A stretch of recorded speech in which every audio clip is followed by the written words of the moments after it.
ಶಿವಮೊಗ್ಗದಲ್ಲಿ ಮಾಜಿ CM BS Yediyurappa ಹೇಳಿಕೆ. ಉಪಚುನಾವಣೆ ಫಲಿತಾಂಶ 100ಕ್ಕೆ 100 3 ಕ್ಷೇತ್ರದಲ್ಲಿ ಬಿಜೆಪಿ ಜೆಡಿಎಸ್ ಗೆಲುವು ಸಾಧಿಸಲಿದೆ. ಬಿವೈ ವಿಜೇಂದ್ರ 3 ಕಮಿಟಿ ರಚನೆ ಮಾಡಿದ್ದಾರೆ. 3 ತಂಡಗಳು ರಾಜ್ಯ ಪ್ರವಾಸ ಮಾಡಿ ವರದಿ ನೀಡಿದ್ದಾರೆ. ರಾಜ್ಯ ಸರ್ಕಾರ ದುರುದ್ದೇಶಪೂರ್ವಕವಾಗಿ ಕೋವಿಡ್ ವಿಚಾರದಲ್ಲಿ ಕೋವಿಡ್ ಸಮಯದಲ್ಲಿ ಜನರಿಗೆ ತೊಂದರೆ ಆಗಿತ್ತು. 100ಕ್ಕೆ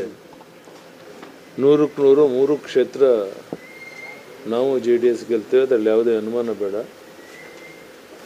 ವಾತಾವರಣ ನಮ್ಮ ನಿರೀಕ್ಷೆ ಮೀರಿ ಚೆನ್ನಾಗಿತ್ತು ಎಲ್ಲ ಕಡೆ. ನಾನು 3 ಕ್ಷೇತ್ರಕ್ಕೆ ಹೋಗಿ ಬಂದಾಗ ಹಿಂದೆ ಯಾವ ರೀತಿ ಬೆಂಬಲ ಜನ ಕೊಡ್ತಾಯಿದ್ರು ಅದೇ ರೀತಿ ಬೆಂಬಲ ಕೊಡ್ತಾ ಇದ್ದರಿಂದ ನಿಶ್ಚಿತವಾಗಿ 3 ಕ್ಷೇತ್ರ ಗೆಲ್ತೇವೆ. ಈ ಮಾತನ್ನು ನಾನು ಆಗಲೇ ಹೇಳಿದ್ದೇನೆ, ಚುನಾವಣೆ ಮುಂಚೆನೂ ಈಗಲೂ ಹೇಳ್ತಾ ಇದ್ದೇನೆ. ಫಲಿತಾಂಶ ಬಂದಮೇಲೆ ನಿಮಗೆ ಗೊತ್ತಾಗುತ್ತೆ. ರಚನೆ ಮಾಡಿದ್ದೇವೆ. ವಿಜಯೇಂದ್ರ ಅವರು 3 ಕಮಿಟಿ ಅನೌನ್ಸ್ ಮಾಡಿದ್ದಾರೆ. ಎಲ್ಲರೂ ಪ್ರವಾಸ ಮಾಡಿ ಬಂದು ವರದಿಯನ್ನು ಕೊಡ್ತಾರೆ. ಕೋವಿಡ್ ಹಗರಣದ ಕುರಿತು SIT ರಚನೆ ಮಾಡಲಿಕ್ಕೆ ಶಿಫಾರಸು ಆಗಿದೆ ಸರ್ಕಾರ. ಅದಕ್ಕೆ ನಾವೇನು ಚಿಂತೆ ಮಾಡೋ ಅಗತ್ಯ ಇಲ್ಲ. ದುರುದ್ದೇಶಪೂರ್ವಕವಾಗಿ ಆ ರೀತಿ ಮಾಡ್ತಾ ಇದ್ದಾರೆ. ಕಾನೂನು ಚೌಕಟ್ಟಲ್ಲಿ ಹೇಗೆ ಎದುರಿಸಬೇಕು ಅದನ್ನು ಎದುರಿಸ್ತಾರೆ. ಪದೇ ಪದೇ ಕೋವಿಡ್ ಹಗರಣನೇ ಅವ್ರು ಮುನ್ನೆಲೆ ತರ್ತಿದ್ದಾರೆ. ಬಿಜೆಪಿ ವಿರುದ್ಧ ಪದೇ ಪದೇ ಕೋವಿಡ್ ಹಗರಣನೇ ಮುನ್ನೆಲೆ.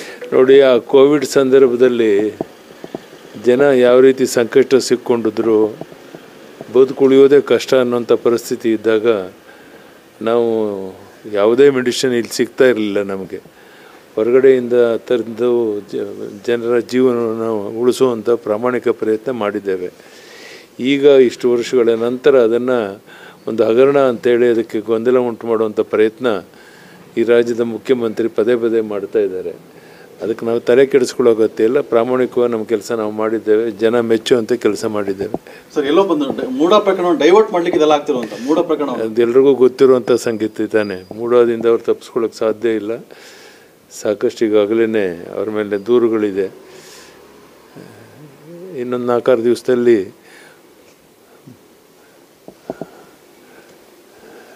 ಅವರನ್ನು ತನಕ ಕರೆದಾಗ ವಾಸ್ತವಿಕ ಸ್ಥಿತಿ ಅನ್ನೋಂತ ನಿಮಗೆ ಗೊತ್ತಾಗುತ್ತೆ. ಸರ್ಕಾರವನ್ನು ಬೀಳಿಸುವ ಪ್ರಯತ್ನ ನಡೀತಾ ಇದೆ. ಕೋಟ್ಯಾಂತರ ರೂಪಾಯಿ ಆಫರ್ ಮಾಡ್ತಿದ್ದಾರೆ ಅನ್ನೋಂಥ ಆರೋಪ. ಹುಚ್ಚುತನದ ಪರಮಾವಧಿ ಇವರೇ. ಆ ಪ್ರಯತ್ನ ಯಾರೂ ಮಾಡ್ತಾ ಇಲ್ಲ.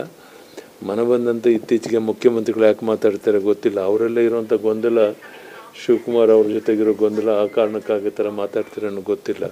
ಅದು ಅವರು ಬಿಟ್ಟಂಥದ್ದು. ಧನ್ಯವಾದ. ಬಿಜೆಪಿ ಶಾಸಕರನ್ನ ಕಾಂಗ್ರೆಸ್ ಸೆಳೆಯುವ ಪ್ರಯತ್ನ ನಡೆಸ್ತಾ ಇದೆ ಅಂತ ರಾಜ್ಯಾಧ್ಯಕ್ಷ. ಆ ಥರ ಯಾವುದೂ ಇಲ್ಲ ರೀ. BJPಯವ್ರನ್ನ ಅವ್ರು ಸೆಳೆಯೋದಾಗಲಿ, ಕಾಂಗ್ರೆಸ್ನವ್ರು ನಾವು ಸೆಳೆಯೋದಾಗಲಿ ಯಾವ್ಯಾವ ಪ್ರಯತ್ನ ನಡೀತಾ ಇಲ್ಲ. ಅದರ ಅರ್ಥನೂ ಇಲ್ಲ. ಆ ಕೆಲಸ ಯಾರೂ ಮಾಡ್ತಾ ಇಲ್ಲ. ಧನ್ಯವಾದ. ನಮಸ್ಕಾರ.